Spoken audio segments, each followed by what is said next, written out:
Hey everyone, and welcome to what is an incredibly special edition of the Always Wolves podcast.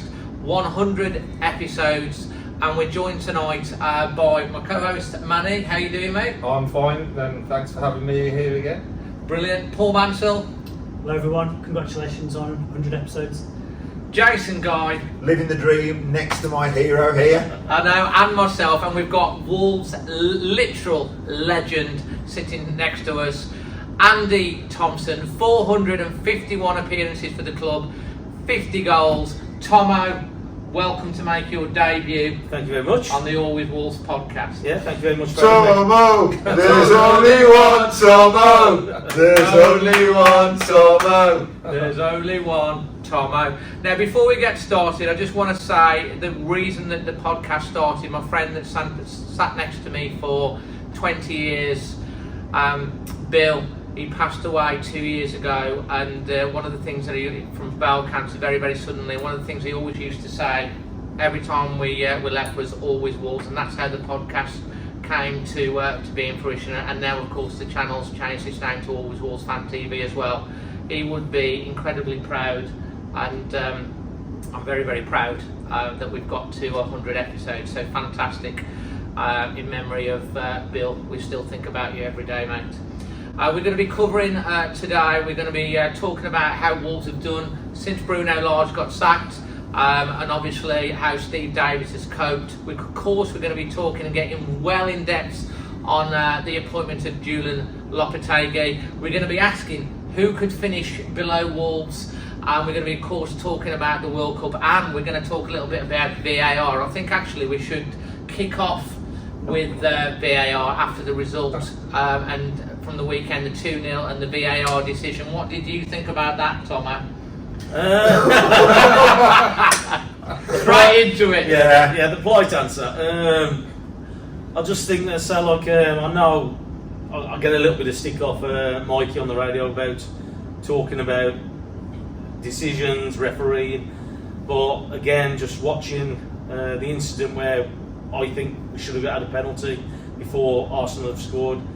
Was disappointing because not even to be looked at or a decision made as quick as it was.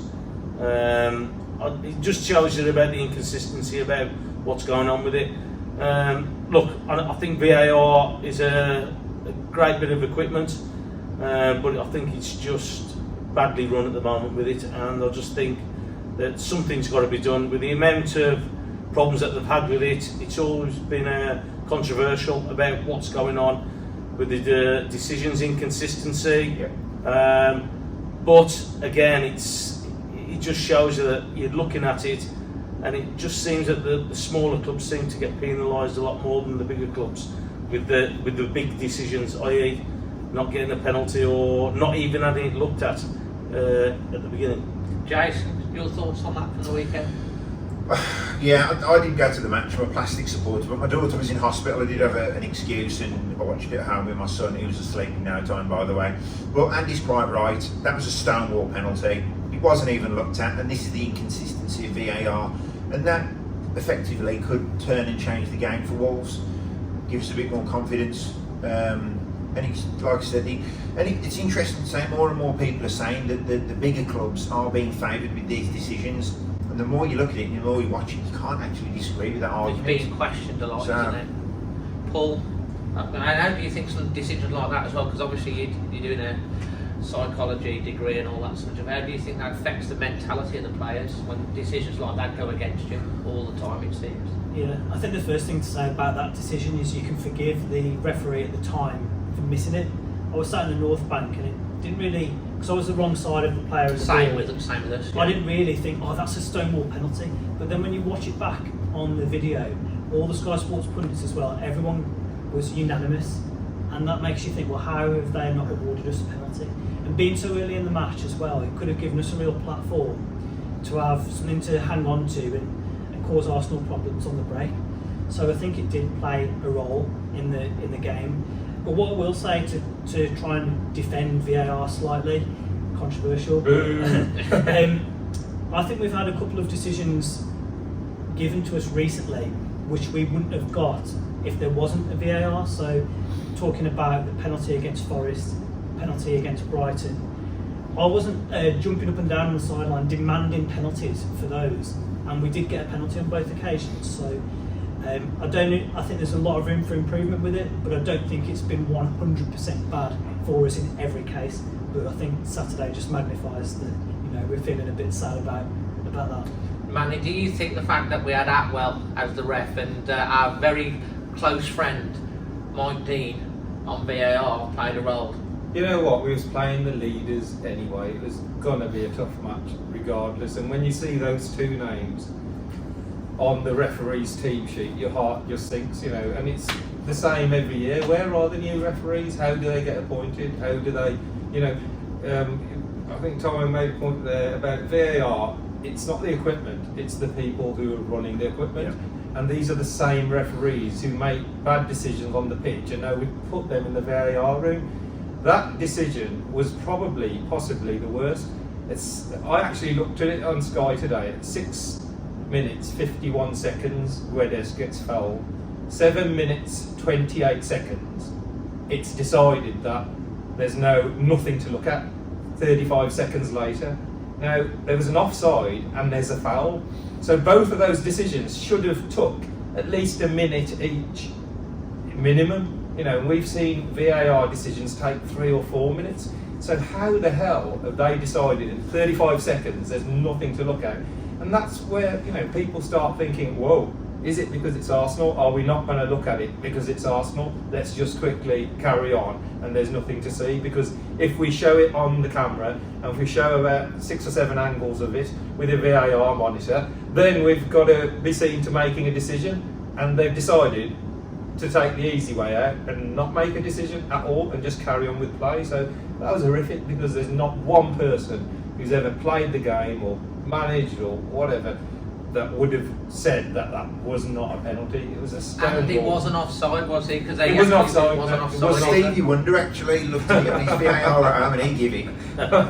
What I mean, it's not just that. Is it your Wolves fan for singing at one point and that was off? You send him off because, like, we had some of our players that were fouled, were not given a card against, and then just after that, the Arsenal players seem to have a very similar situation, and with the yellow card comes out. I mean, from obviously playing, how does, you know? It's frustrating, without doubt. It's frustrating watching it. And again, we talk about inconsistency, and again, I know VAR, but we're looking at the inconsistency about officiating the games. All you want is a level playing field with both teams. 2 of our lads get booked for pulling back. 1 of their lads doesn't get booked, and it just frustrates players. It just frustrates players because you saw some of the players going around the officials saying, like, "Well, this needs to be done. How can they get away with it and not us?" So you can understand the frustration about it, especially when things are going against you and results aren't great.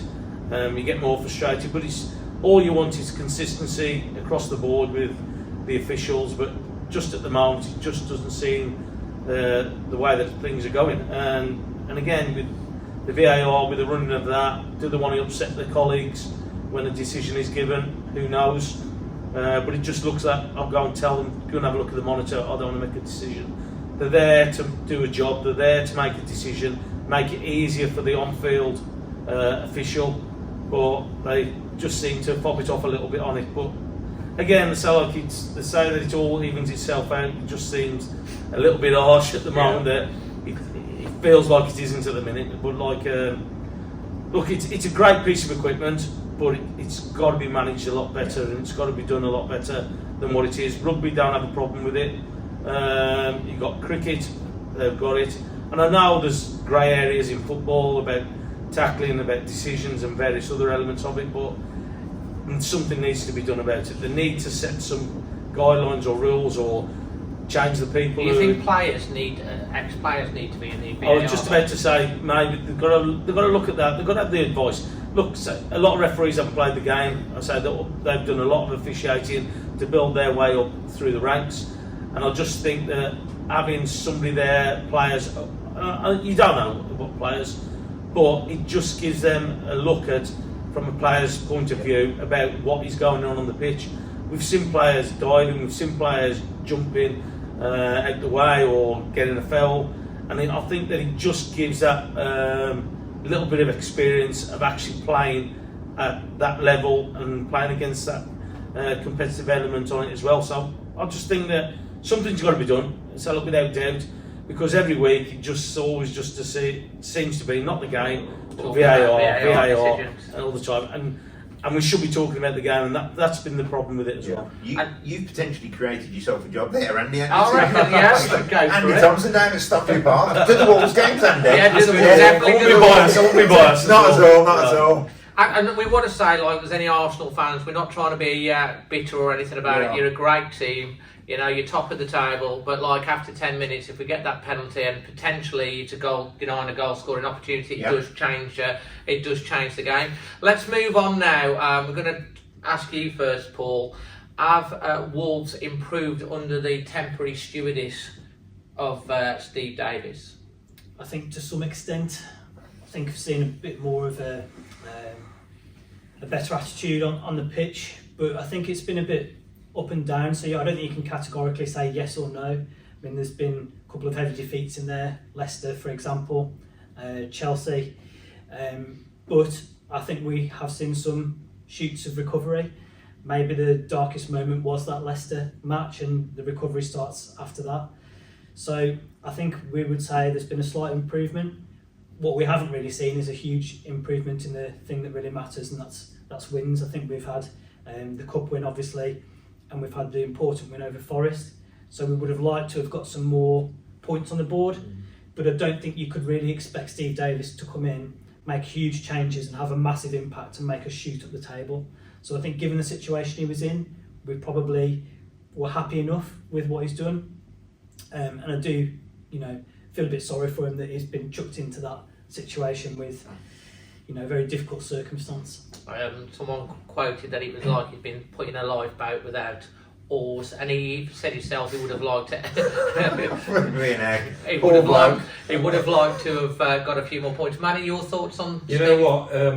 If you look at Steve Davis, Jeff Shee sort of admitted today that the managerial hunt didn't go as well as it should have, and it took too long, and they did, wait till they got Julen in.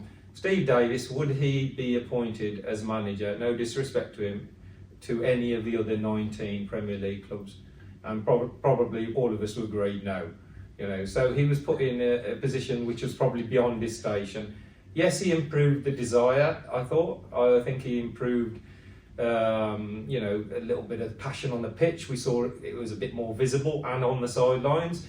But under Bruno Lage, even though things were wrong behind the scenes, we had the best defence in the league, and suddenly we leak goals for fun under Steve Davis, under his stewardship, and it's not totally down to him, but we do. So, that's a bit of a negative. But on the positive side, we have to give him so much credit in giving us, Hugo Bueno on the pitch, Joe Hodge on the pitch, even Lembakisa on the pitch. Yeah. These players would not have played if it wasn't for Steve Davis, because he knows them, he's blooded them. Hugo Bueno's made that left back spot his own. He looks every inch of He's the best fullback we've had since Andy Thompson. And he can cross. Well, there you go. Right. Good job he's sitting there. And he can cross. There's money being exchanged under this table. But it's right. Jason, your thoughts? Listen, Steve Davis got completely Terry Connered, didn't he? He got chucked right under that bus that Brian Law was driving. Let's be completely honest. Talk about the managerial hunt. There wasn't a plan, and we've spoke about this when they sacked Bruno Lage. He took the job on because seemingly, he was the only person that was there to do it. He's done a reasonable job in terms of, he's kept the side together. But the most important thing for me is the youngsters that he's blooded in. And like you said, Bueno now, who is, you can see that he can fit into this team comfortably for the rest of the season. There's the other young lad, Lembakisa, is it? Yeah. There's been an opportunity given to Boubacar Traore.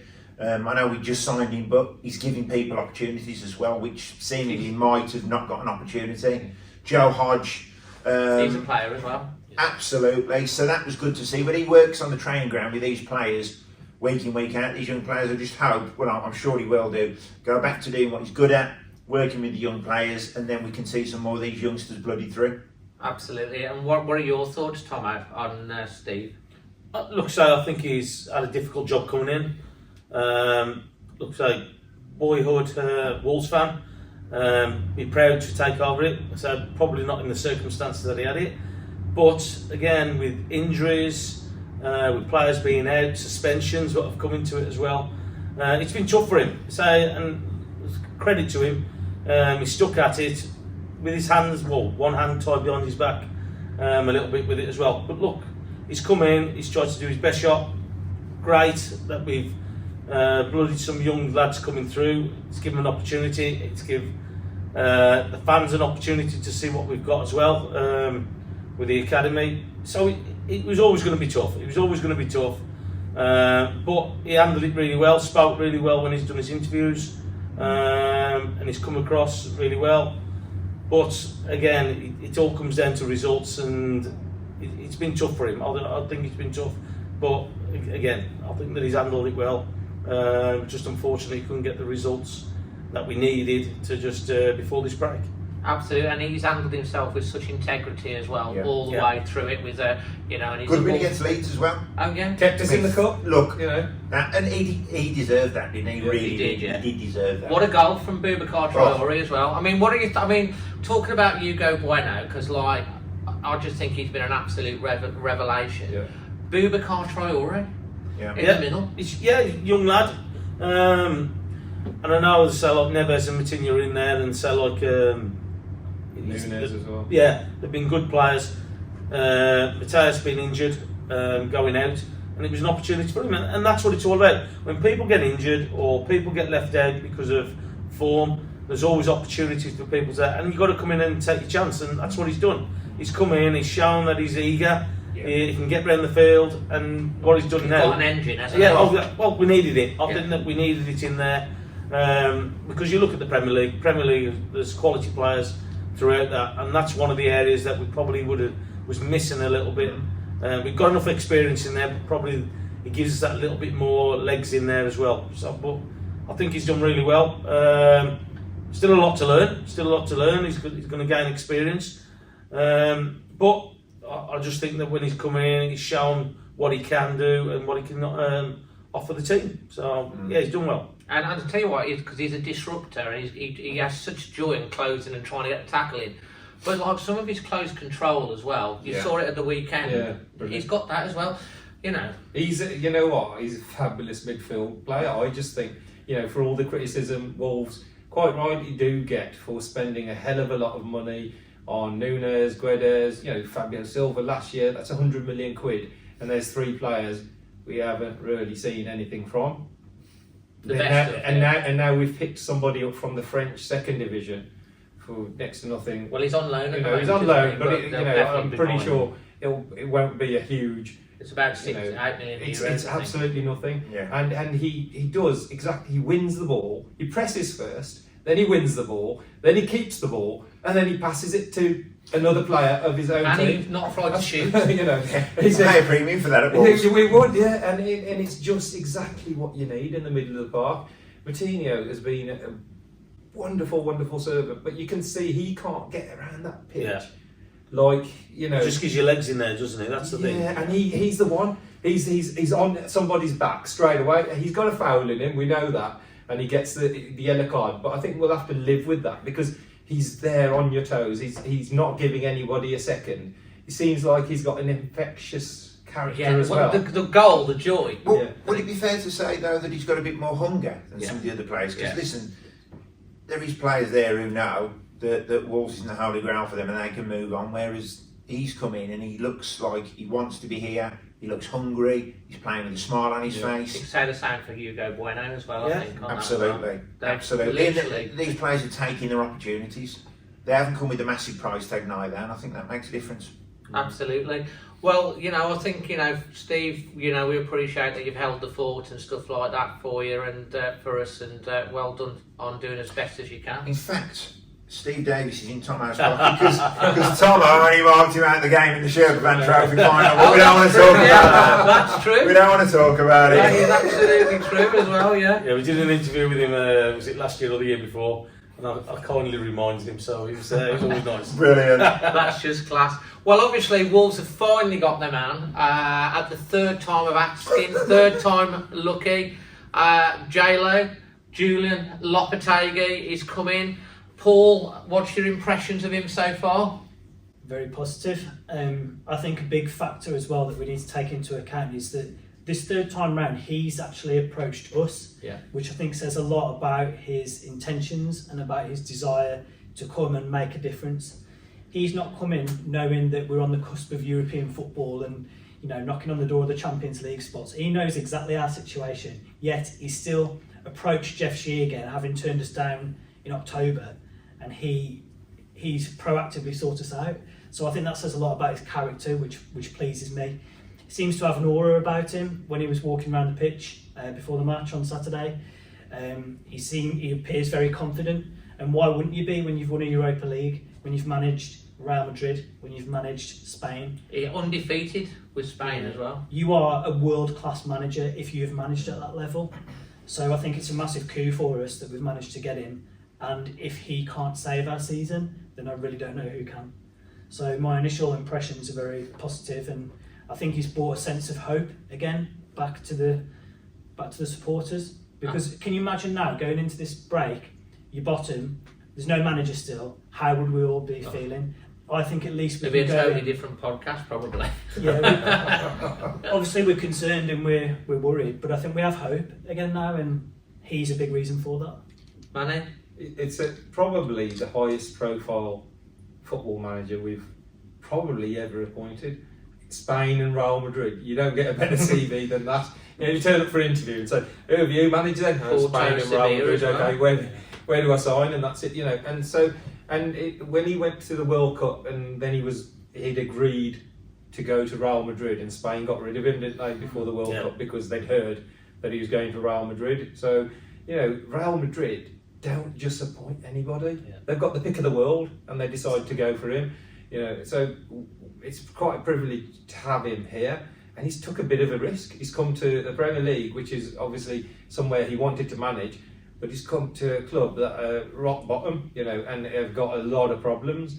But he must be confident, and he's brought in a big team of people. We saw them looking like they were all in their suits on the pitch today, and they do look the business, don't they? And I'm pretty sure when he walks into that dressing room, knowing the CV he's got that immediate where you look up and think, "Oh, better listen to this bloke." He's got a presence. This isn't the academy coach that's taking us over for a training session. This is, an international coach. So I think really important that he started today. If he could have easily had said to Jeff, "Just give me another 6 weeks or give me another 4 weeks and I'll start on 1st of Jan." And then we would have had all this time where we would have all been thinking, what's going on? He's coming straight away. He wants to work with the strike. He's given the players some time off. He's told them that he wants them in. The benefit is we have only got 4 players or 3 players at the World Cup. Yeah. So the majority of the squad will be here with him. He wants to look at them before I think he decides where we need to strengthen. I think he most definitely knows that we need to strengthen. We've scored 8 goals all season. By coincidence, we need to strengthen. And we're going to come on to that as part of this in a bit. So impressions are good so far, but they're all, like he said in the interview today, when he was, doing the fist pumps to the South Bank on his walk. That's okay, but he wants to do it after a match, after we've won, and that's where it matters. All these impressions are great, but he's still got to produce. Absolutely. And Jason? Yeah, I think he's been touted and spoken about as an elite manager, and that's quite true. So the last international manager that we had manage Wolves was Graham Taylor, who obviously Andy Thompson played under. I just hope he gets more time than Graham Taylor. And Graham Taylor is an unbelievable manager, and I think we've got another one here. Yes, it hasn't come easily. Like you said, it's the 3rd time of asking, but I also think demands have changed. I think that maybe the deal wasn't quite right for both parties initially, and I think they've both now realised that to get them, and especially from Wolves' point of view, they've had to maybe give more, not financially, but leeway with his backroom team. I heard that was a stumbling block. I might be wrong. Clearly, his personal circumstances have changed, and right now, I think we're very lucky to have him as manager. You could see just yesterday what he brought. You know, his enthusiasm, I believe, is going to be infectious, and what we've missed massively since Nuno. He's a man manager, and I think he's got that quality in abundance. Absolutely, someone that can give someone a kick up the backside or put an arm around the shoulder. Now, you've obviously played under various managers and you've seen change as a manager. Obviously, you're impressed on him, and what's the psychology now would be within the dressing room, would you say? Oh, it's going to be a massive boost to him. So it's a manager coming in, like I said, with the credentials that he's got as well. I just think that it's come at the right time. I think that the appointment was a great time. With the break coming up as well, it's given him an opportunity. As we just said there, there's probably 4 players who've gone to the World Cup. So the majority of players are going. He's going to enter a training camp in Spain. And look, he's going to have a great opportunity to work with them and to put all these things in place. And it's given him enough time to do it, because basically he's got a pre-season to do it. And that's what it's all about. He's got to make sure that he gets the right formation. I know you're going to talk about it in a bit, but just formation to suit the players, what he's got at the moment. I know it's going to be pretty close coming to the transfer window in January, and I'm sure that people will be coming and going maybe, but you've got an experienced manager who knows what he wants. We're hoping that he's going to give the team an identity, because I think one of the things at the moment, I don't think that's something that we haven't got. Because if you ask most people, tell me how Wolves play, they probably couldn't tell you. But again, it's about making sure that we get this team organised, getting this team right for the games mentally, which is a massive part of it, especially with confidence with the results that have gone against them. It's giving that opportunity to work with them, and there's nothing better for a manager to come in, clean canvas about everything. I know we've said it before, but he's got an opportunity to have a look at the players, and we've said about we've got a good squad, but he's got to prove that we've got a good squad, and he's probably the right man to do it. Absolutely. I mean, I'm going to come to you next, Manny, on this, and take the next 2 questions together. Actually, what does he need to do, and what formation, back 4 or back 5? What does he need to do? He needs to get us off the bottom of the table. I think that's the most important thing, is to lift it. You know, when you're bottom, rock bottom. When we were joint with Nottingham Forest, you know, even though we were joint bottom, it's just you're still above, aren't you? And now you're bottom, you know, and we're adrift. So, you know, the most important thing is to get us out of there. And because we're not a million miles away from being out of there, a couple of wins and suddenly you're, you know, 5 or 6 places above. So that's the first thing. So that's what he needs to do, because the longer, if it's 1 match, 2 matches, 3 matches, 4 matches, suddenly we play 20 games and we're still in the bottom 1 or 2. And then, you know, football changes very quickly. The great Spaniard in Real Madrid, you know, high credential manager, is under pressure straight away. So he's got to act very quickly, and he's got to change it. He's got to have it. You know, new managers have this bounce, don't they? In a lot of clubs, we've seen with them locked down the road, the Villa. You know, Emery's come in and suddenly bang, they've won a couple of games. They're probably desperate for this break not to have come, because they went on a roll. So we've got to have that. We've got it. He's got to hopefully get his players, some of them back a little bit fitter. You know, obviously Costa's served his ban. Raul, nobody knows, but he's still mentioned today in his press conference he would like to see him back playing for the team. Well, we are going to talk about Raul, Raul. So he needs to, and most importantly, we are not going to stay up if we only score the amount of goals we scored in these 14 games. You know, 8 goals. 8 goals. 8 10 goals. I think Thommo's best points. season, he got more than that, I think. Yeah, that's what I'm saying. That's horrific. It doesn't matter. You know, you're putting your defence under pressure to keep a clean sheet every single game. Yeah. Not even Man City do that. They conceded 2. Not even Liverpool do that. You're asking the defence, which are a young defence, to keep a clean sheet every single game. But it's always been a problem, since Since Fosun come in. Yeah. We've always had a problem with scoring goals. So Yeah. but what we had, we didn't give much away either. So if you got a combination of don't give nothing away, but you're only scoring goals, it puts a lot of pressure on your back line, and that's what's happened. We can't keep clean sheets, but we can't score either. So at least when we had that before, we could keep clean sheets, but we was getting the goal or a couple of goals.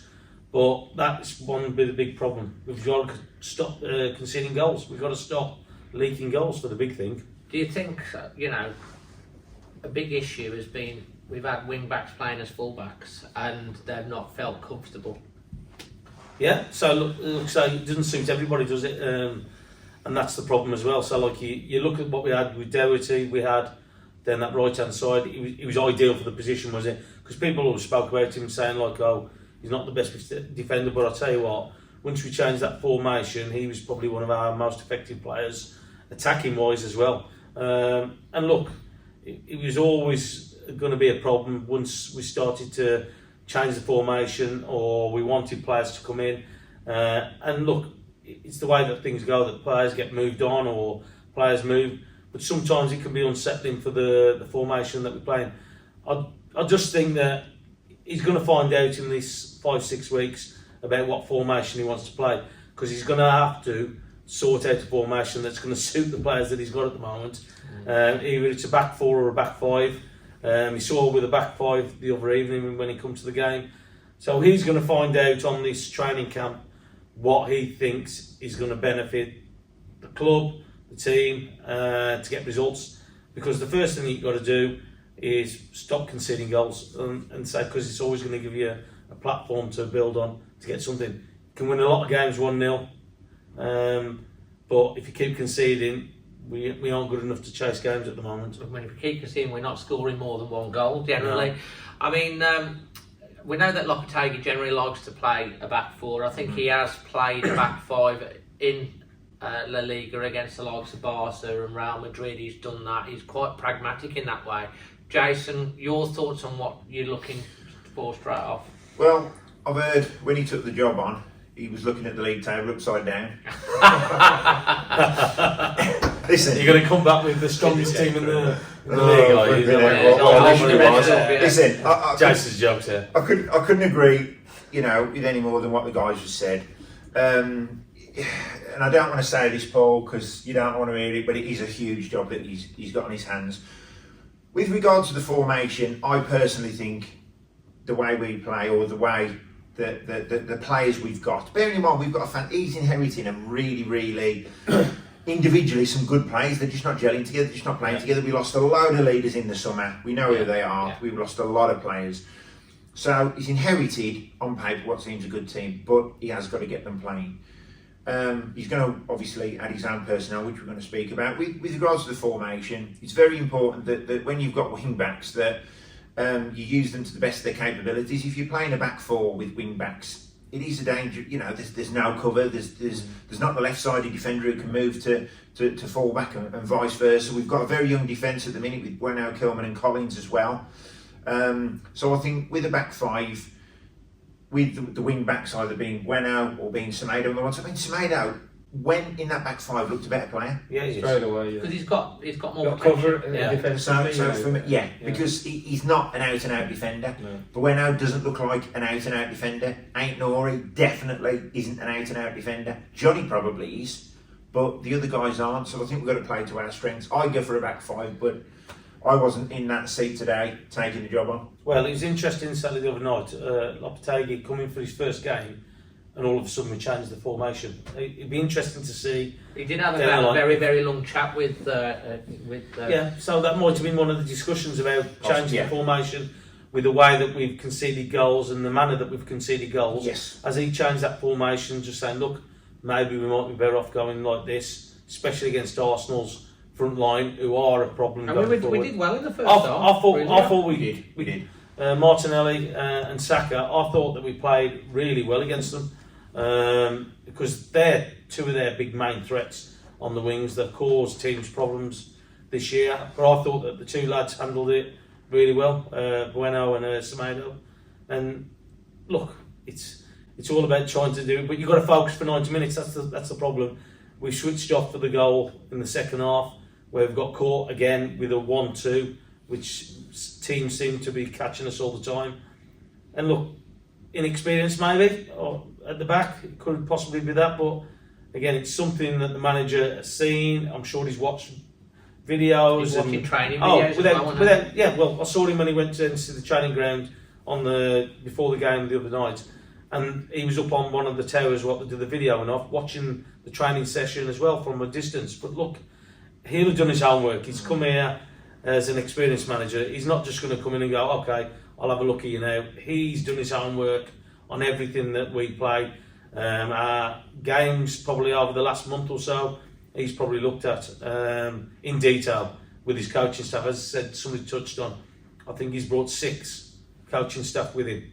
And two of those are fitness coaches as well, apparently. Yeah, well, look, if you're coming into a job and you're the number one priority, what they want, you've got to give them the tools to get it right.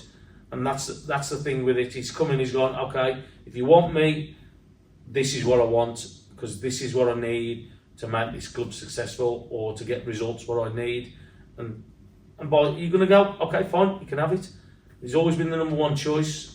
Was it 6 years ago? Yeah. So, look, comes with a wealth of experience, high level manager. So, give him everything, and they've done that. Now it's up to him now to show that he can do it. It's interesting, Dave, what you said about the fitness coaches, because fitness has been a huge thing for me. What I've been watching, where we do not as fit as we used to be. End of the second half, we just do seem to switch off a little We haven't bit. scored a goal after the 60th minute. Is that right? After the 60th minute, we haven't scored a goal. Yeah, because you look at when Thanks for cheering me up again, Manny. I've got loads, mate. you look at when Stats. You look at when Nuno come in. That was one of the things that we did really well. We finished every game. Every game. Injury time or whatever it was. Absolutely. We were never out of the game. We always went right to the end. Yeah. And teams struggled against us. They did, and we did get a lot of late goals. And maybe that might be an issue of it. That might be an issue, something that we need to work on. I think definitely. But also as well, players age as the years go on. And I know we're quite a young squad as well, inexperienced, if you look at that back line. So it's something that they're going to have to work on. If you're going to get a high tempo game, your players have got to be fit. You saw the other day, players going down with cramp. And look, I don't know, it's a natural thing, but these things, what we didn't really see that much of when Nuno was in charge, when he got his players right, and the way that we played. We give anybody a game in this league, Yeah. And that was what you knew coming into every game. Right to the 95th Yeah, minute. exactly. Yeah, and that was the beauty of it. Everybody knew we'd give anybody a game from the top to the bottom. We'd do the right thing, and that was the beauty of watching them. Paul, we're going to come up. What do you think about, like, as you said, it brought in? We saw the picture of the coaching staff today, and there's obviously a question mark over Tony Roberts as well. Obviously, he's going to be going away to Wales. Obviously, he was a set piece coach. What's your thoughts on what he's done so far and what should happen with Tony Roberts? Sounds to me like they're doing the right thing by wanting to have a look and seeing what he can offer. I think it might be a knee-jerk decision just to straight away chuck him out, work with him for a few weeks, and they can get a feel for what he can offer. But my problem that I've had this season with Tony Roberts is I believe he's meant to be responsible for our set piece. Yeah. We haven't scored one. And aside from penalties, Defensively and attack-wise. We've Thanks, never Manny. been really prolific set players anyway. No. when you're struggling for goals, especially from open play, you really have to maximise those set piece opportunities. Yes. We've got some very good technical players who can deliver a good ball. Our delivery's been awful, though, hasn't it? Our delivery's been terrible. I'm seeing a lack of creativity. We haven't really even looked like scoring from a set piece. No. So I think there's big questions for him to answer on why that's not been the case, because it's not like it's 1 or 2 matches into the season. 15 matches in now, we're over a third of the way of the season in. We haven't scored from a set piece. Tottenham have scored 9, I think. Is that right? Yeah. You know, and That's more than we've scored total goals. I know. So I'd love to know. Sorry, depressing you again, Jackson. I'd love Just to back know to the why. league, yeah. You know, why isn't it higher up on our priority list, and what is he doing in this process? So what should he do with him? I think he should have a look, because players do speak highly of his personality, and he's a big personality. Yeah. We've lost a lot of personality. He's, but that personality ain't winning us games, is it? You know, it's as simple as You that. know, if he stays, he'll probably just be the goalkeeper coach. Yeah. you know, he will take responsibility of set pieces because he was involved in the defensive side of set pieces, not just the attacking, winning the second ball and I think for a start last year we went so far up to that time where February. You know we got up to the top 6 and we thought, oh bloody hell, you know, and we hadn't conceded a set piece for a long time, but something's gone wrong and it hasn't worked and they haven't been able to find a way out. Yes, I do feel sorry for him in a way, you know, in the striker situation. Raul, nobody knows what's happening. You've got Lopetegui collapsing, you know, Costa, so we haven't really had a target man with any consistency for a long period of time, which you need to play good, you know, set pieces and somebody with movement.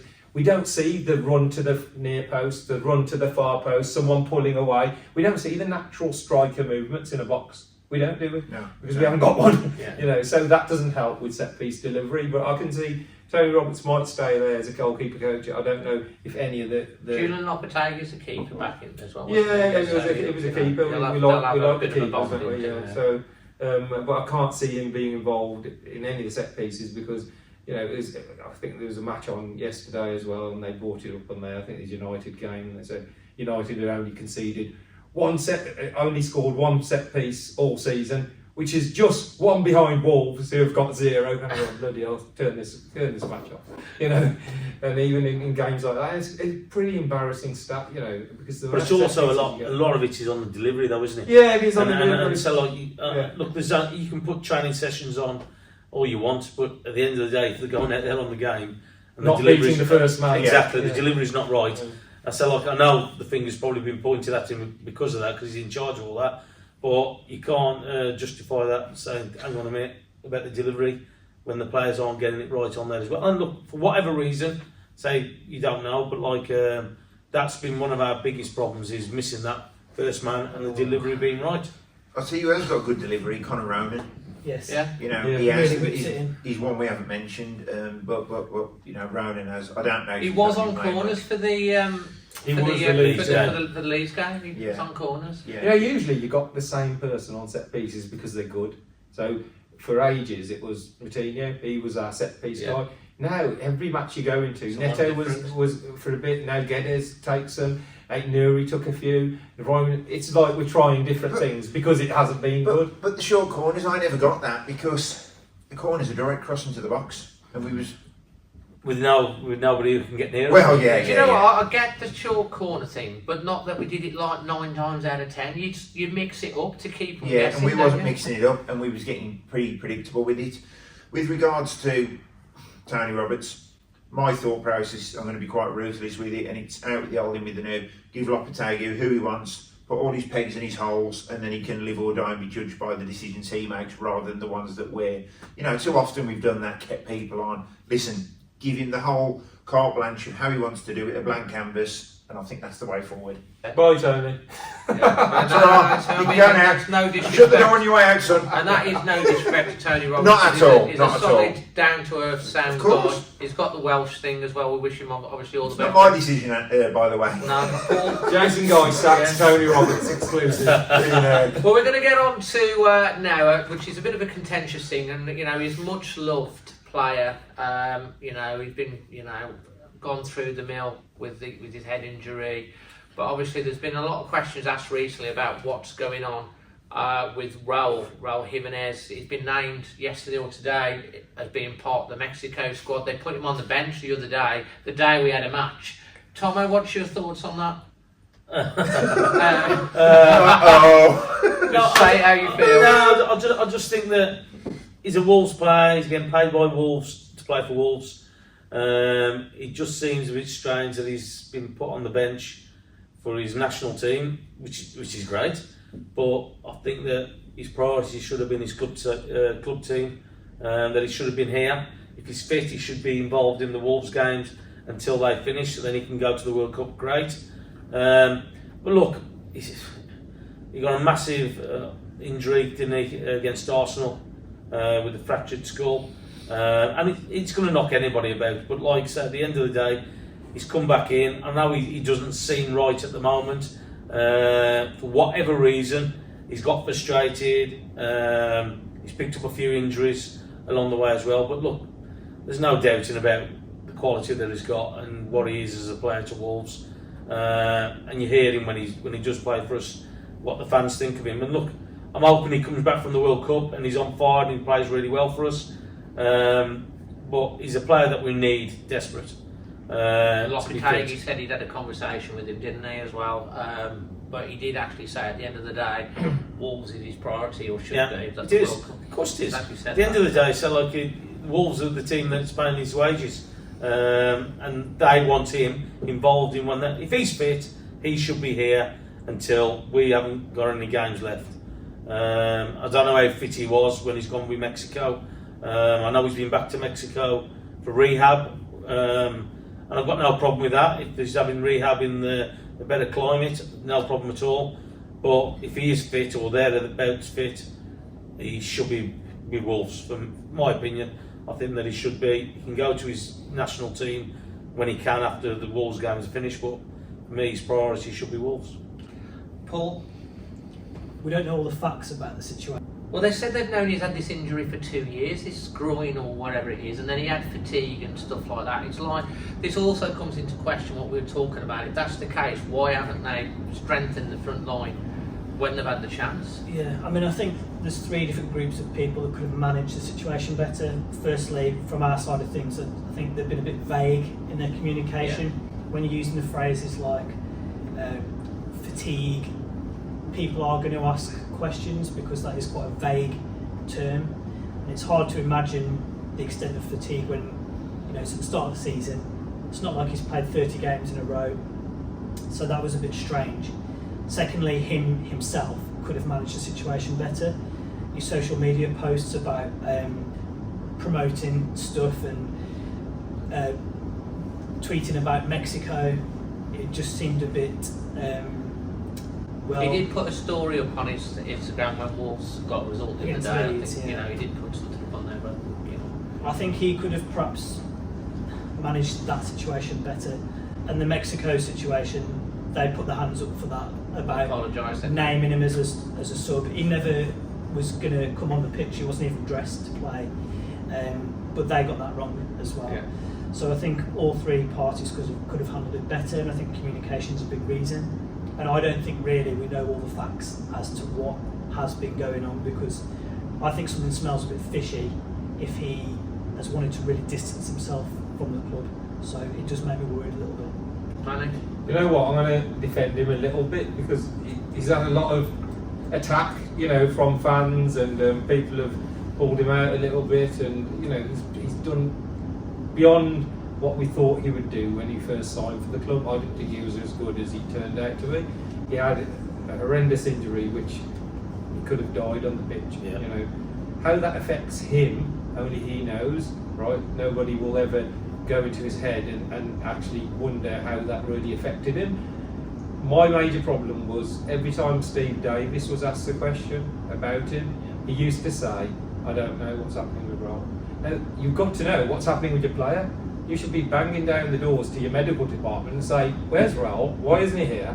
And if he's not here, what are the reasons why? So I can tell the press and everybody else. Raul isn't here because of this situation. Now, he might not have been, with his injuries, he might not have been fit for any of our remaining games. And the next available games that he could possibly be fit for were the World Cup games, which are coming in another week's time. So if that's the situation, just tell us. Raul will not be fit for any of our remaining games. His time frame is about 4 weeks, which means we've told him go and concentrate on the games that you might be fit for, and that's why he went back to Mexico a couple of times because Mexico want him to prove his fitness. So obviously he's going to be out there kicking balls, trying to prove his fitness to play in a World Cup for the last time ever. He's going to do that, but again, we don't know, so we're all second guessing. We're second guessing what has happened. If he's fit, there's no why he should be there. He should be here. But if he's not fit, that's the reason he's out there, because they're the next set of available games that he could possibly play for. Now it's up to either the club to put a statement out, or Raul to put a statement out. But it's very rare that a player will put a statement out and say, "Well, I'm not fit," and I won't be fit until this date. It's usually the manager. The manager will say he's out for 4 weeks. Oh, okay, we write him off. And you think, oh, okay. This is the reason why people get frustrated, Yeah. what you're saying, because you're not getting any clear communication. Tom, I think you wanted to say something, and then Jason. Yes, look, a fit Raul is an asset to the club, and that's the thing for me. And look, his confidence must have been low after that injury coming back. He done, like I said, he done well to come back. He did. At all. But look, he's still a Wolves player. He's still, after the World Cup, he's going to come back. And as I said, if he plays well at the World Cup, it's only going to benefit us, hopefully. So look, say fair dues to him. So look, he's trying to get himself fit for the World Cup. Like I said, we needed some kind of statement off somebody, just to say what was going on with him, because I think they just needed just to make clear about what was going on with him, and that's the thing with him. So like, at the end of the day, I wish him all the luck in the World Cup, and I hope that he just scores loads of goals, because we're desperate for him to do it for us when he comes back. And let's face it, make a fortune. Raul was a complete. Oh. He had the ball, hold the ball up. He got skills. He could score with both feet. He could make the right runs. He was a focal point for us. It was brilliant. Yeah, he was a focal point for us, and he was a problem for any teams. And also as well, it allowed us to actually play that ball up to the front line, where we knew somebody could even get hold of it, bring players into play. So, like I said, he was the complete centre forward for us, and unfortunately we've lost him. We lost him for a while, but I'm hoping that the World Cup is going to give him confidence to come back here and play. That's very much hopeful. Jason. Bearing in mind, this is a player who, for Wolves, has been our record goal scorer in the Premier League, and we've needed him now more than we've ever needed him. We know how poor we are in the striking department, and yes, we are the bill payers. He's in Mexico, wants to play in his last World Cup. I've been looking at it twofold, really. You get that though, can't you? I mean, it's like, what player wouldn't want to play in a World Cup? No, but... And this could be his last opportunity. Oh, look, I get all of that, but we also need him as well. We're bottom of the league. We're not scoring goals. Yes, it's clearly he's putting country before club, whichever way we dress it up, he is. He wants to play in what looks to be his last World Cup. Listen, I thought he was going to go to his swan song World Cup, come back to Wolves, play a big part till the end of the season, a couple of cameo appearances, and hang his boots up, or maybe go to Club America. That was what I was thinking might happen, but then his wife came out on social media the other day, and she's confirmed that he's playing. So we're hearing more off the Mexican national team social media that delete their tweets and after they put them out, by the way, and Daniela, or Daniel, whatever, more than we're hearing off anyone at Wolves. So that's the thing. So we're all second guessing the situation. He had a terrible injury, which, you know, it's but we've got to move on at some point to make a definitive, reasoning behind what we do with our strike force. Are we going to keep hanging on for Raul? What exactly is the extent? Regardless of whether he gets fit or not, we need to get somebody in. Well, that brings us on really nicely to the transfer window. So if you want to kick that one off, Jason. Spine of the team for me. I think we've got enough wingers and wing backs and forwards who can play on the right and forwards who can play on the left. But I think it's the spine of the team. We don't need one striker, we need two. Because, listen, we can't be trusted with one or two strikers. We need minimum two strikers for me. Is that including Costa? That's yeah. Oh yeah, well Costa, what's he going to be? I mean, what we're going to think about is, come the end of the season, they ain't going to give him another contract. I mean, for me, that's sending off he did when once again we needed him most, 97 million. And he was just getting fully fit and as well. He looked good, and then but that's his ego driving it. So look, he ain't playing for us next season. Is that his first Premier League sending off like that? Well, yeah. Straight red. I First think Premier League, yellow, I'm not sure. But for me, he should. We always said VAR would should check know about better. though. People are going, oh yeah, but he's showing fight. Yeah, great. Yeah, now we've got no The fight. irony- Down to 10 men. The irony is, every other game he's been taken off early, and he left him on. I bet Steve Davis is wishing, we should have took him off, because that wouldn't have happened. Exactly that. So, the spine of the team. We can sign Silver back, but that's going to cost us a few mil, so it's probably best we don't. Player back. Yeah, he's going to end up costing us about 100 million in the end. Especially when we loan him out next season to Grimsby. But there's always a silver lining, mate. The spine. Ronaldo. is clearly going in whichever window. Moutinho ain't lasting forever. Neves ain't going in January, no. Well, chance. no, okay, but Well, I wouldn't regardless say of it's that, in January. well, he's going at the end of the season then. Possibly, but you don't know because like he has that relationship with Julen, you know, back from when he was Porto. 7 to But, Porto. Unless there's a miraculous recovery and we climb up that league, We'll win by the a Carabao Cup and we'll be in flood of Europe. Listen, players, and we threaten European Ruben football. Neves has packed his house up 3 times, right? I'm giving his, I'm giving his He's people got stuff in storage, he's departing forgot he's gifts as even well. got. Right, listen, is Lopetegui going to keep him? Probably he's got more chance than anyone. Neves has given us 6 nearly 7 years of his career. Which He is ain't going to amazing. keep giving us any more because where we're going to finish at the best this season, 15th, at the I'll very take it, best. mate. I'll take it. Yeah, well, mate. exactly. But that's what I'm saying. You know. Anyway, my point is. We all expect he probably will. Spine of the team. Neves, he's going. Moutinho ain't going to last forever. You know, we can't be playing him for another 4 years. And then. By the way, it's been a great player for us. Oh, unbelievable! Yeah. One of the best ever, Unbelievable! yeah. But he's. Listen, I had to put my ground to sleep last week because his legs had gone. You've got to know when the kindest time to do it is, right? So you could put Sorry for the analogy. Moutinho to sleep. Well, no, don't put him down. And then we've got some Irish PC activists coming in, and then centre half for me. Collins for me. He's look. I don't want to dig anyone out, but he ain't a 20 million quid centre half. You know what? See, I would argue the fact that the Kilman and Collins have been exposed because of the fullback positions. I think we should protect. I think a fullback. Possibly, but if we're going to I a think a 5, fullback. I think we need a right back. you need a right back. I think we need a right back. Oh yeah, you would say that. What position did you play, Andy? Left back. And right back. No, But seriously, to finish my but- question, centre half as well. I just think that we need an experienced quality centre half. I think the 2 lads are young players. Yeah, They are young. They are inexperienced still in this league. And They're only young as well, really, for centre half. yeah, but look, for whatever reason, we didn't go out and get an experienced centre half. We bought a young centre half. They were after Dawson, weren't they? Yeah, Myself. well, there was, but they left it a little bit late as well, didn't they, to go after him? We do But- all our business later. Yeah, but I just think sometimes you've got to think, hang on a minute, I'm just going to go for this player. But I agree with you, straight down the spine, we need experience for me. I think we need players that we're going to need. Well, we're going to have to spend the money. Yeah. So you want Especially in January. Yeah.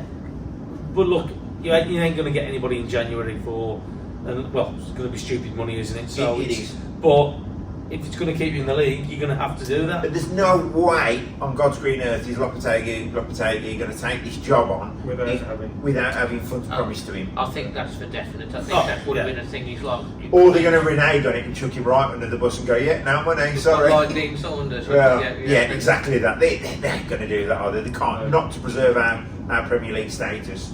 Paul, your thoughts? I agree with what the lads have just said. Number 9, centre back, right back. I think for me his biggest challenge though is getting the most out of the signings that have just come in the summer. So Nunes, Guedes. Looks a player. Yeah, I looks think a player. Yeah. a good coach can make a player. Look at Eddie Howe with Almiron as a great he's example. transformed him. Yeah, Dan Burn. Yeah. Dan Burn, Dan Burn. Jolinton. Yeah. Even players- Jolinton, yeah, so he's gone from centre forward to centre One of mid, the best one of their best centre players mids, now, yeah. So it just shows you that somebody coming in who Right got a foot. philosophy, what he wants to Yeah. play, and doesn't matter what the players, what he's got. Okay, he's got a bit of money there. No, but when he initially come in, what a transformation they had at the end of last season, where you're looking at Newcastle going, oh my God, you don't want to be playing them because they're going to cause big problems. And their confidence is sky high. Yeah, oh, it is. Well, it just shows you when you've got Team. confidence throughout your squad, not just your team, you can win at any game. You go out there believing you'll win every game, and there's nothing better than thinking, hang on a minute, we'll give these a game. Well, we should win this game. Don't matter who they are. We've done it when we was playing Man City a couple of years back, where we've gone against Man City, the team that was knocking everybody else out of the Champions way. at the time, weren't Yeah. And then we gone there, 2-0, Traore scoring, Yeah. because we got that belief, but we had that belief because we had the quality players there who had a belief. And we had an identity. Yeah, Yes. we did. And that's what it's all about. We've got to get that back. And like I say, it doesn't take much for us to start dropping. I said this to Russell earlier.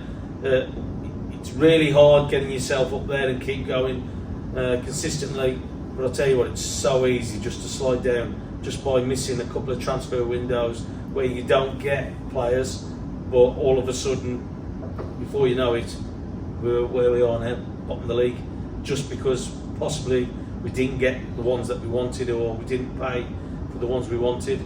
But I'm sure with this manager coming in, that's all going to change, where he's going to go, I want him, him and him, this is what I need to make sure that this team succeeds. And we have got the likes of Neto hopefully coming back as well. Yeah. Manny, Yeah, the Newcastle analogy is very interesting because they were pretty much suffering, and then they were took over, and they didn't really go out and then buy just superstar after superstar. They bought Chris Wood and Kieran Trippier was a big signing, and Bruno Guimaraes, but they bought Dan Burn, who was a bit of a journeyman defender, and so sometimes you don't have to buy superstars. We've done that, haven't we, in the summer? We bought 100 million quid, we bought the players. Now, Nunez has got goals in him, I'm sure he can. I think in the right team. In the right team. He scored a lot. We've spoken about a midfielder running from that midfield area, getting up. Yeah. He's shown us. He's Chelsea, shown, yeah. Chelsea. Yeah. I thought that when he's took the ball and run with the ball, it caused a massive problem. Yes. And then I know he's got himself injured, but when he's come on some of the games when he was fit again, you can see that potential in him. And I say again, it's just having that run in the team. It's Portugal have named him in their squad, Yeah. so that says I mean, Guardiola called him one of the best midfielders in the world. Guardiola is not an idiot, he can sign anybody in the world, and he decides to call him one of the best midfielders in the world. We've got him at our club. We obviously aren't using him in a way where he's showing It's crazy to think what our midfield is, and really. Guedes as well, both of those players. He started to come good He again has, towards he the end. scored, Yeah. he Do you scored think the it's goal. a confidence thing? We get it. Yeah, but that penalty, if that gets given, I know he's not going to take it, but he's won the penalty Yes. after scoring against Brighton. Yeah. And those little things they build on, Yeah. and that builds the confidence. And you think, oh, got to play I think here. that goal against Brighton, I think, was massive for him. Huge, Oh, yeah. yeah. I think that gave him massive Good finish that was. confidence. Good finish. Yeah, but it was He could have gone down as well. Exactly my point. The way he got Just- across the defender yeah. and But they say it's been easier for him just to go to ground. Yeah. But what he's done, he's thought, hang on a minute, I'm going to actually get a goal here, and he got it. yeah. Yeah, I mean, absolutely what you were saying regarding all of that with the strengthening. I mean, I think the money will be there. We're looking obviously ahead to the Everton game. They've said that during the they What said a that game. there will be three. They're going to Marbella. What a We know they're going to go for a training camp over in Marbella. Lopetegui's first game is going to be Gillingham in the Cup, which will be interesting. Obviously, depending on how far Portugal go, we want our players to do really well in the Yeah, World of course, Cup. really, yeah. But then on the other hand, if they get knocked out early, they come back earlier. So there is a double-edged sword there. I mean, what are your thoughts? I mean, we all know what the last away game that we won. Where was it? 1-0 at Goodison. Goodison Park. So we haven't won an away game. What year was that? Oh, was it on Ebanks Place? We haven't won Steve Bull. we have not won an away game since Everton. So I'm hoping that'll be the bookend and that'll be the end. You of know that. what? I listened to Talk Sport on the way here, and it was all Everton fans ringing up, and they were that game It's big for them. is like their be all and end all. That is, you could televise that game. Well, he It's could like put a them in the fun- bottom three, though, couldn't he? It pretty much, because they're playing against the bottom club after suffering a horrendous run of form. They're playing the bottom club. They are expecting to beat the bottom club. We've got a new manager, and for us, it's like a must-win. We're only 4 points behind them. We are, but if we lose, we're 7 points. So We're not going to lose. We're going for to win both, that game. For both clubs, it is a huge game. I just think the But- 2 games coming up, Yeah. Man United as well. Man United, but you Big know game. what? The Gillingham one might be a blessing in disguise, because playing Gillingham first is like a comfortable game. You couldn't have asked for a more comfortable game to start off with. At Fingers home. crossed. And let's be honest. You couldn't. If we lose against them, then Yeah. pack up shop and take up volleyball or something. I don't know. They're Build bottom apartments, of build two apartments. of So the the partners, league. yeah, we'll Gillingham are bottom of 2 of League 2. they've scored less goals than us this season. Is We've got that a chance, right? we've got a It's going chance. to be Yes. 0-0 then. Yeah. This would be the last podcast, wouldn't it? But what I'm saying is, he could go into Against that 200. He could go into that Everton game having took us to the quarter final of a competition in his first game. So it's like a feel good factor. We've won a match. We've got there. So that first match is really important, and that I just think that is, you know, we've got United at home. The next match, That's New Year's you know, Eve you don't want to massacre play of United at home after having lost to Everton. It just puts so much more pressure again. So I think. And then we've got Villa. Man. We got Gillingham, Everton away, United at home, Villa away, West Ham at home, Suffering. and then we've got Man City. So that's the start we've got. I think he'll go probably reasonably strong in the Gillingham because I think he'll use that as part of building the momentum for We don't need to rest any players because he won't want to lose that first game. No, he won't want to lose it, but so it'll be his first game back for him to see how the team are going to perform after the training session what they've had in Spain. So I think he'll play quite a strong team. Yeah. I think that was it a week between the two games as well, Everton and that. It's so a week commencing the 19th, isn't it? Yeah. So it'll probably be on the 20th. 20th, I think it said, So, yeah. If we get any more injuries or suspensions, he might be playing in it himself. Yeah, so I mean, that's what we're looking for. Do you think we'll get a result at the Everton Everton game? don't score, do they? Everton are just like us. Cody can't play against us either. I think the start of that match is really important. If we score first, or at least start well, their fans will get on their back. They've had a really bad run, and the fans are starting to turn. I think. especially after the two Bournemouth games, isn't it? Yeah, they've just conceded Yeah. 7 goals in a week to Bournemouth. They haven't got a goal scorer. It's the kind of match I want us to play straight after. It's a great opportunity for us to really close the gap on them. So I think it's something that we should relish, and I fancy us. Not yourself. Yeah, massive game. It's a massive game, like you said there. So we get within a point of them if you win.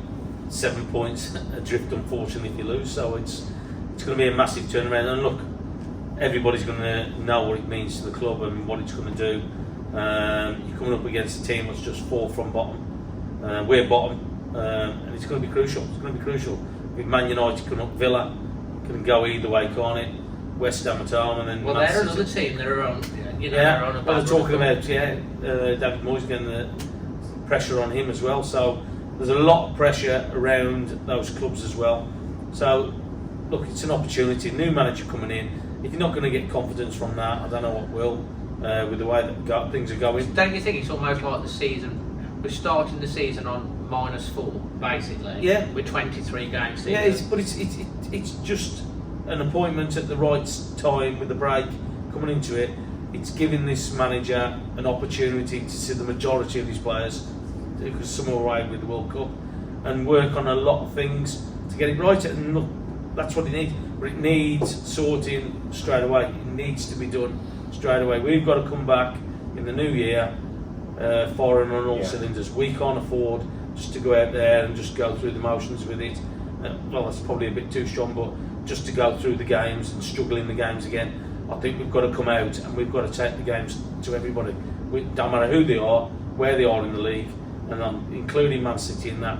We've got to go out there and perform. Man City lost the other day just by a team who's well organised, caused them problems. Ivan Toney. Yeah, got a goal. I wish he Got a was goal playing for scorer. us. Ivan Toney. And I know he probably had a point to prove because he wasn't in the squad. And he But proved it. yes, but we've got players coming back as well. Hopefully Jimenez comes back with confidence. Neto. Yeah, Neto coming back.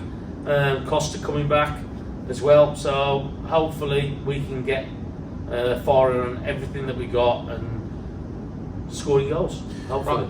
Go on, I was James. just going to say, effectively now he's got a mini pre-season to work with. In timing of the appointment and the gap he's now got is perfect. With the Gillingham game, I think he's going to go really strong there and actually play a It similar makes sense he team. does. He will. Yeah. To play a similar team is to what's going to face Everton, in my opinion. And Everton's a massive game. It's going to be an advantage that Cody isn't playing against us. There's no one with a point to prove. They're going to have to change their formation and the way they play. They're going to miss out on Cody, who is a good player, a leader. Yeah. So I think that's going to go to our advantage as well. Lampard isn't the type of manager as well to start pulling them out of it.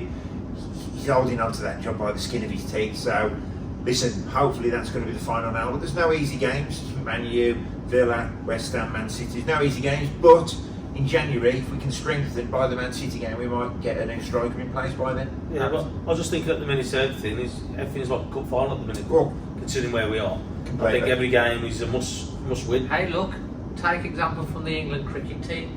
You know, they had to win every game after losing to Ireland, and they've just won.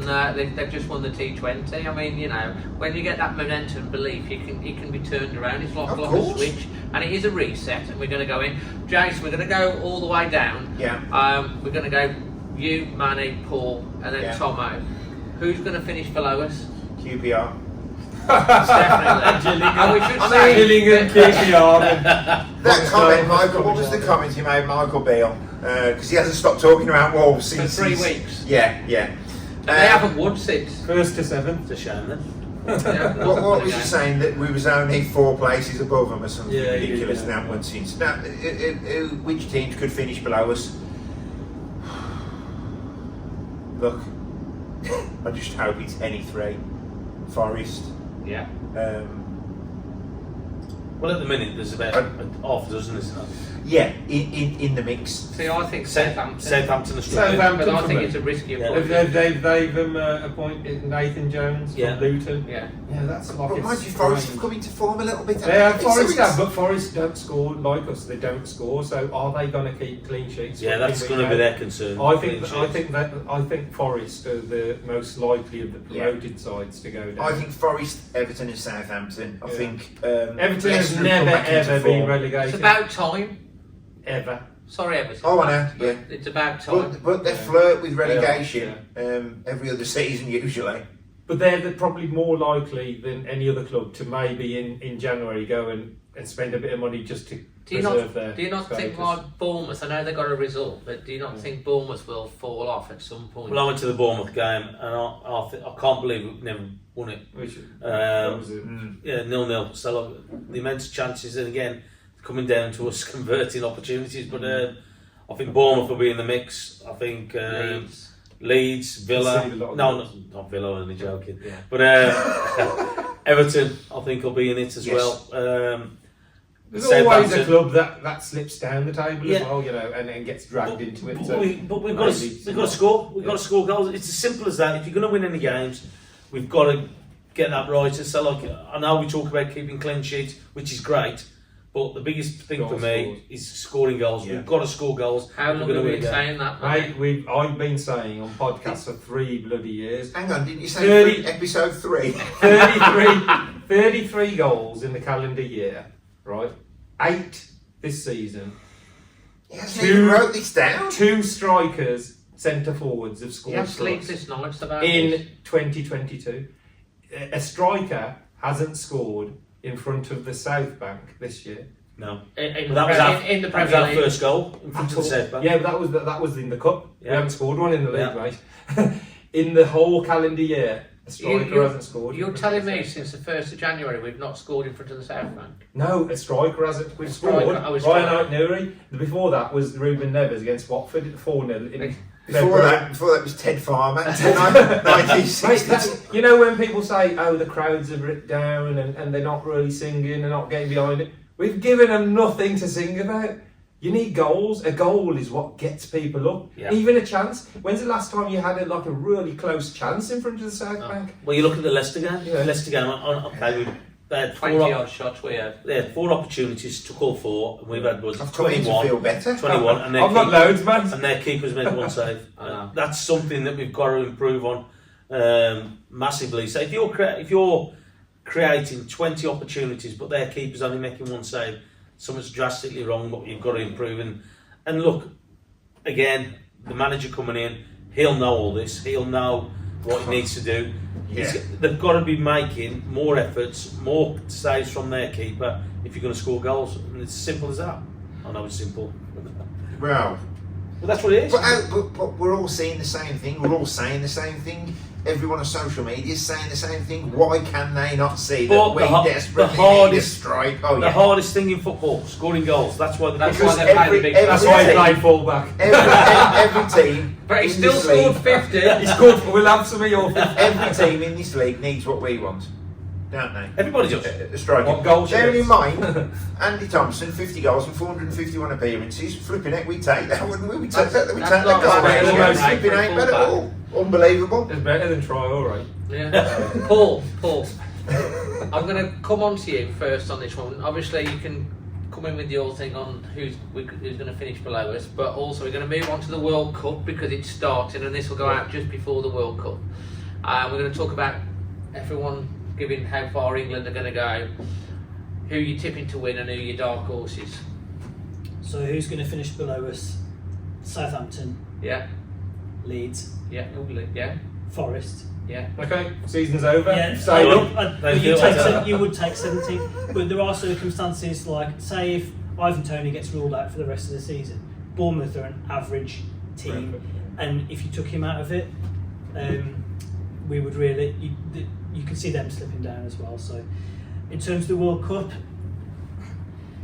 Gareth Southgate's overachieved in his past 2 major tournaments for me, final and semi-final. He's the second most successful manager for England of all time.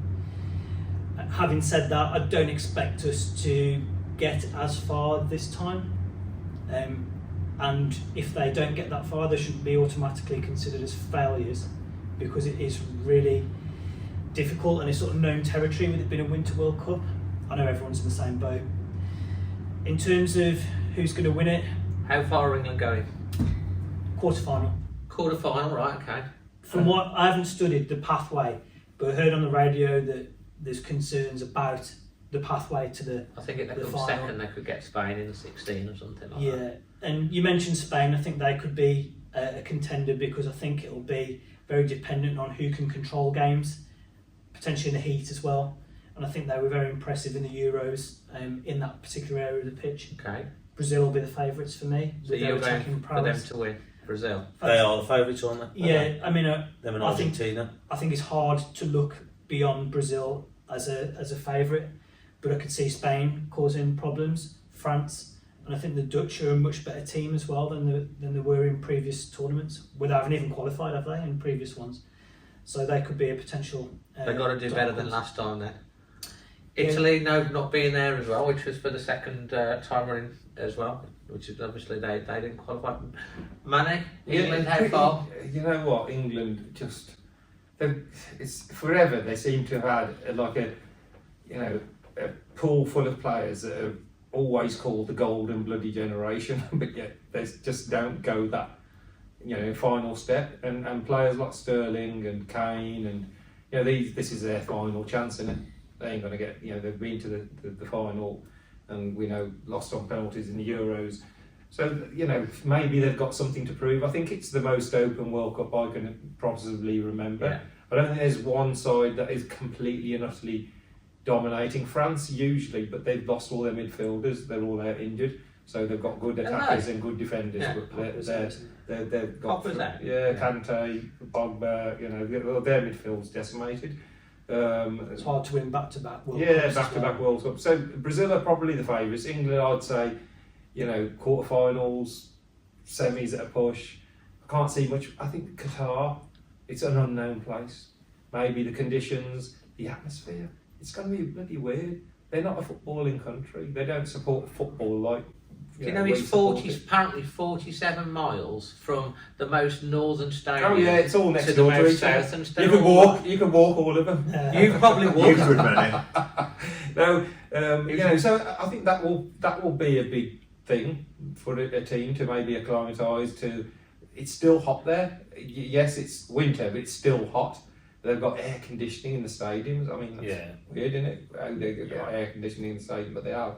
They're all like very high tech places, but I just think it just seems like a World Cup that I'm not really that bothered about because it's not a traditional footballing nation holding it. It was always a hotbed of football that held the World Cup. There's apparently only 3,000 England fans going as well. Right, do you see those videos are released today? Those renter crowds. So they've done this promotional video and they've dressed up local people in Qatar as England fans, as Spanish fans, as Dutch fans, and they're all like singing and dancing. Rent a fan. Yeah, like renter. Honestly, Weren't they paying weird. money for fans to go out there Fans, or yeah, they're something? paying money or something. Locals as well to make sure they fill up the crowds and everything because they're a bit worried. So it's a bit of a weird Anyone one. would think money had changed hands? Yeah, oh yeah, I know. Bloody silly latter.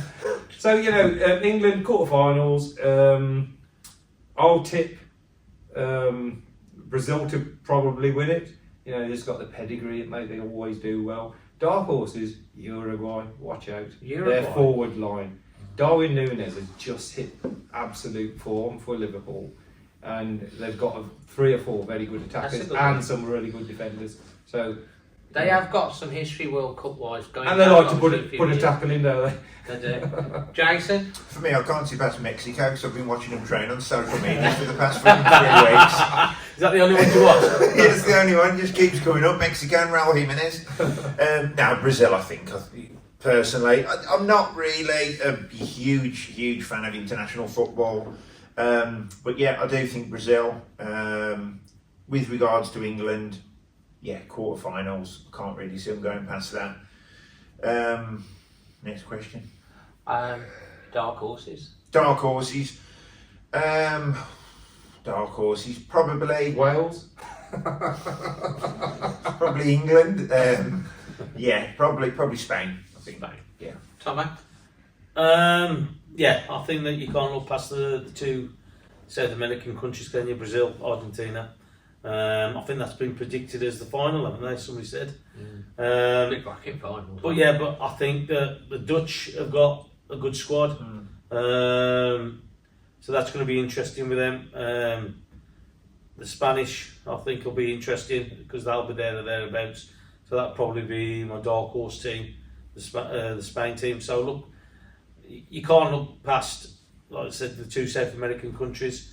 I'm hoping that England can get a little bit further in the quarterfinals, because then you can have a little bit of luck and get to the final. Yeah, because we've got the talent. There's no doubt about it, and everybody's in the same boat with what's going on with the air-conditioned stadiums and the heat and everything, because of dry heat, different to a lot of the countries as well. So look, you need a little bit of luck to win these competitions, as you do. But I hope that we get to the final. And hopefully Portugal get absolutely spanked in the group and go back out. Now, I generally want Portugal to do well on the one side, but then we get them back though. If they go out in the group stages, then lose all 3 games 3-0. Do you see? I now Never doesn't play him in it. I think I'm going to go just because I'm going to Half go more with hope, because I always go every game with the Wolves going with hope, and then this point I hope we can get to the final. I think Denmark are a team. You know, they've got a proper difficult to beat. Difficult to beat. They were good in the Euros. Yeah, they were good. Good one that. Yeah. So Denmark, and no one's mentioned Belgium. You know, have they gone past their golden generation? They're not gold. They're like pensioners now, aren't they? They went past gold in a few years. They had their moment. They've got Lukaku up front. I'm in trouble. Kevin De Bruyne is they've possibly got the best player in the World Cup. You know, in Kevin De Bruyne, he's just sensational. It's just a shame he's playing for them. I think, you know, As opposed to England. I mean. Their opportunity come in the last one, didn't it? Yeah, and they didn't take it. Well, we have got some Q&As. I've got a couple of questions, and this one is going to go to our resident psychologist. Yeah, that will be. We need to see one of them. You can't call me that. How will the mindset of the players change under Lopetegui? Well, I think it's absolutely critical that it does for us to achieve any success, because your mindset affects your thoughts, your feelings, your behaviours. And I think when you are an elite manager like him, he's able to alter their mindset to be more confident. Straight away, when he walks into that dressing room and addresses the players, he's not going to have to necessarily convince them that much to buy into his vision and his plan, because he is an elite coach. He's been there and he's done it. He's won the Europa League. He's managed his country. So I think in terms of changing his mindset, changing the players' mindset, he's got to make them believe that we can score goals, that we can stop up. And that might be difficult at first, because you can't expect him to come in and we win 3 or 4 on the bounce straight away. It might be that we really start an upturn in February or March. As long as he can keep them in contact with those teams above. About improving the performances, and then the results will come. Yeah, but he's really got to make them believe that they're good enough. And a prime example of that is, I don't think they put the ball in the box because they don't believe that the people in there will score. So I think that's something that they can that they can work on. The ball doesn't even go in the box because they think, what's the point? Who's going to get the end of it? Who's our lethal marksman? I mean, what a mentality to have for a Premier League football club. They don't want to put the ball in the box for They that don't. reason. You see them Your mindset hesitate. affects And you. that Yeah, is just, Yeah, think- absolutely. Yeah, hesitation, the extra pass. Do you think there's hesitation when they shoot as well? Like, Yeah. we're into positions Yeah. where they like want to make a perfect shot. That's a to do it. confidence. That's a confidence Diego thing for me. Costa against Crystal Yeah. Palace was a prime Had that example extra touch, didn't he? of that. And I- He could have scored then. I just think that so like when you're low in confidence or low in goals, whatever it is, especially in that top third, where you're not going to get time and space. We want an extra touch. We want an extra second. Whatever it is, It's gone in the Premier League. You can't do it. You can't do it. You can't do it in the especially in the Premier League. So look, and that's been our big problem is we've got to take the safe option by having that another touch just to set things up, or another pass to set things up. It's got to be instinctive. You watch a lot of the teams who've scored against us or score in the Premiership, everything just comes to them natural. They'll just hit it early and it puts the goalkeeper off, defenders off. By just hitting the goal the other night by Traore. The reason why he's beat the keeper, it's come to him, is it's the Bang. first time. Yes. And he did it again against Arsenal. It went past the post, but it was another. He hasn't took a touch, he hasn't. But also got as well, caught with his the feet. keeper can't get set. It's not Yeah. set. Because he's waiting for you to have that touch. Once you've had that touch, which we've done time and time again, they get themselves set, and all of a sudden then it's a more difficult. As the ball's coming across, the keeper's moving, but what he's done, he's hit it, and he knows he's got to take off from wherever he is, the keeper. But it's a great strike in the roof of the net, and that's the difference between scoring and missing opportunities for me all season. Yeah. Absolutely. But we've kind of talked about the formation, so I'm going to scratch that one. The last one is a question here. How many points are Wolves going to end up on? And another thing is, and what 40. And what position are we going to end up? Go on, Right, Matt. you know what? Here's a stat. I know all my stats are being Hit us depressing with the you. stats. Julen Lopetegui's lowest points per game in a season is 1.43. We need 1.33 to get to 40 points. Bloody hell. So he has got some stats. So actually, Yes, bro, any that I don't know. cannot believe that, man. Yeah, it is. it's all up there, mate. You know, so he can perform the worst he's ever performed with a side and still get us to 40 points. So he's got the pedigree to get points per game. So that's a positive stat, you know. Yeah, it is. And so Can I you think on the radio, can't you? If Mike can be Mike's impressed. not I'm sat going to there. write this down. Manny's going. if he carries on in that vein, even with a struggling side, we're going to end up with about 43 points, and that'll keep us up. What position? 16th. 16th. Jason. We're I gonna haven't even looked at it that this. deep. I did hear the other day we've got to win 7 or 8 games, and the way we've been playing, you can't see where 7 or 8 wins are coming from in the remainder of the season. But in Lopetegui, whatever we call him, so I don't think any of us have said it the same way twice yet. J-Lo. In J-Lo we trust. I mean, hearing that stat actually fills me with a lot of confidence, Manny. Yeah, well, thank you for that. Yeah, thank you. All the cheers, Jason. All I was the depressing you. Wrapping up now, that's Yeah. I'm a glass half full happy clapper. Yeah. And I've really turned sour. But no, I firmly believe he's going to keep us up. You take 17th all day at this stage in the season, Not be being going with flat 17th. bottom, 17th, yeah. I don't particularly want it. That's unless QPR obviously overtake us in the last game of the season. How many points? Magically. Oh, how many points? It could be low. I think 39. We might not need 40. Yeah, I don't think we will. I'll go I'll for the Magic 4-0. 4-0. Tomo. Yeah, I'm going around there as well. I think 16th, 17th. Anything better than that's a plus. Yeah. But I don't really care as long as we're not 18, 19 or 20. Yeah. I don't care. So, look, We've got we're to not stay. we're not distant. We cannot go we down. can't. We're not distant away from everybody. We just need to hit a little bit of form. And look, I'm hoping that his experience is going to get this team up there. But I think, 39, 40 points. 39 and 40. And if your I'll have passport's 39.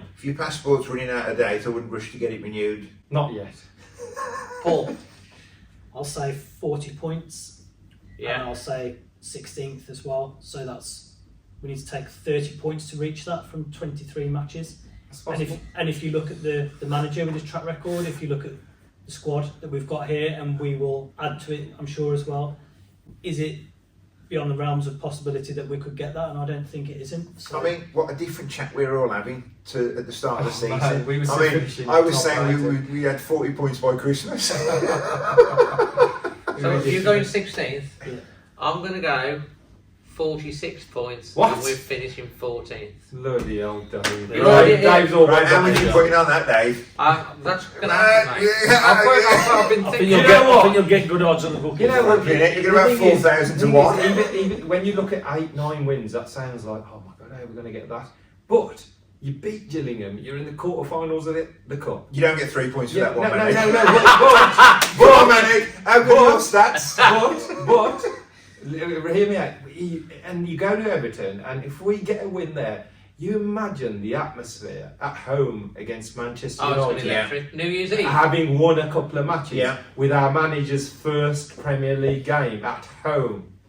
And then suddenly, after that game, possibly, we only need to win another 6 Because more. by then- So, Piers Morgan would have fully tapped Ronaldo's phone, so he definitely won't be playing that night. It's going to be a New Year's Eve massacre for United on that one, and we're going to go in, get rid of this Anna's horriblest year, which it has been, Yes. and we're going to start 2023 on a roll, On a bang. and it's going to be a much better season, and we're going to, fingers crossed, we've got to stay in the division, whatever happens, Without we'll doubt. stay up. You know, final thoughts, Manny. We'll go. It's been a horrendous. We couldn't have imagined a worse 15-game spell. Lost your manager, no strikers, can't score, 3 red bottom cards. of the league. 3 red cards. It couldn't have been. So from that point, there's only actually one direction because you can't. Or you hope. You can't go. You can't. There's nothing else below us. There is. Apart from It's the championship. There's a championship. apart from QPR. Oh. In this league, there's nothing else below us. We have to be confident. You look at all the other managers, they still look at our team